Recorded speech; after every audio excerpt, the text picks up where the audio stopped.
Bonjour à tous, aujourd'hui on se retrouve avec un tutoriel pour apprendre à votre chien à se laisser brosser les dents.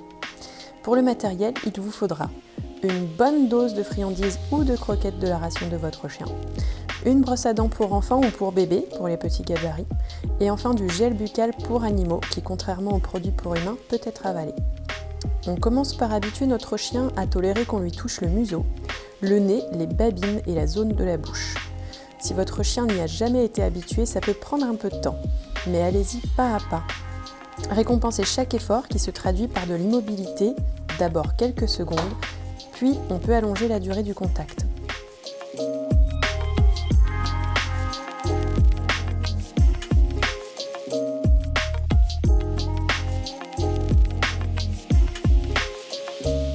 Ensuite, on continue en soulevant les babines et en venant toucher les dents facilement accessibles, comme les incisives et les canines par exemple, sans ouvrir la bouche du chien.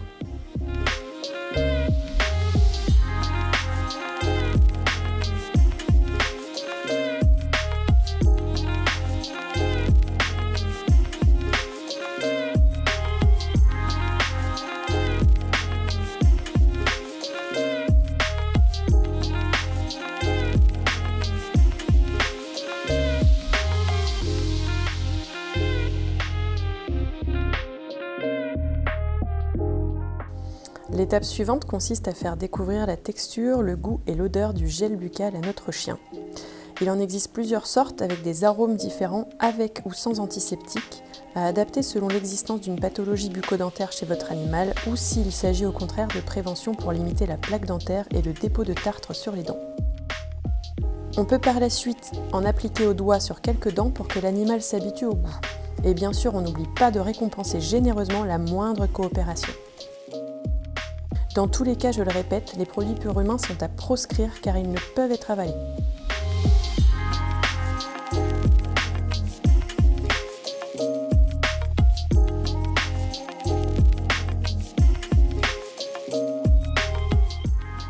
Il est enfin temps de présenter la brosse à dents à votre chien.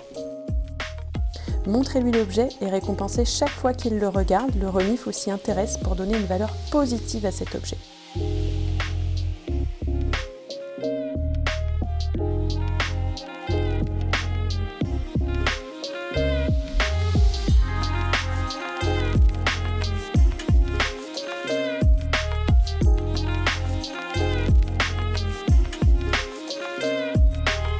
Une fois la brosse associée à quelque chose de positif, on peut soulever la babine et poser la brosse sur les canines ou les incisives.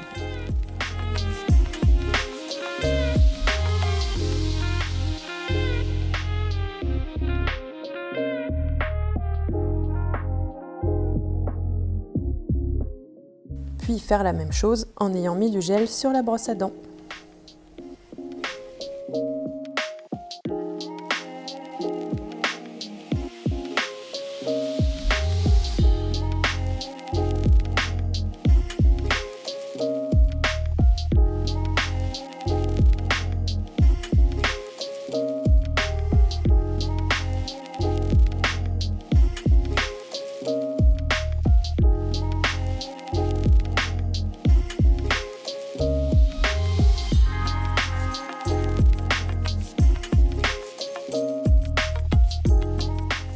Une fois toutes ces étapes maîtrisées, on peut augmenter progressivement la durée du contact et commencer à aller brosser les molaires et les prémolaires en glissant simplement un doigt dans la joue du chien pour l'écarter sans lui ouvrir la bouche.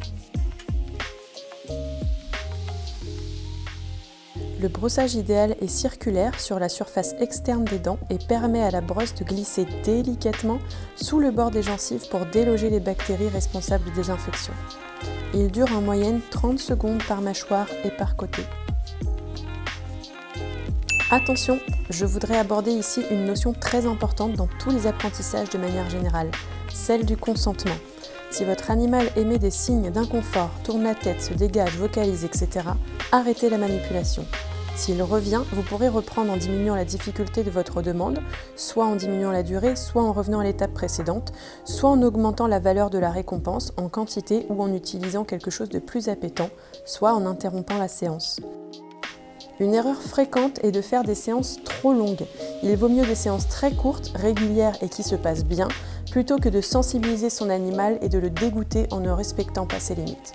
Allez, vous voilà parés pour commencer. N'oubliez pas de proposer des activités plus sympas à votre chien après une bonne pause ou à un autre moment de la journée. Bon entraînement!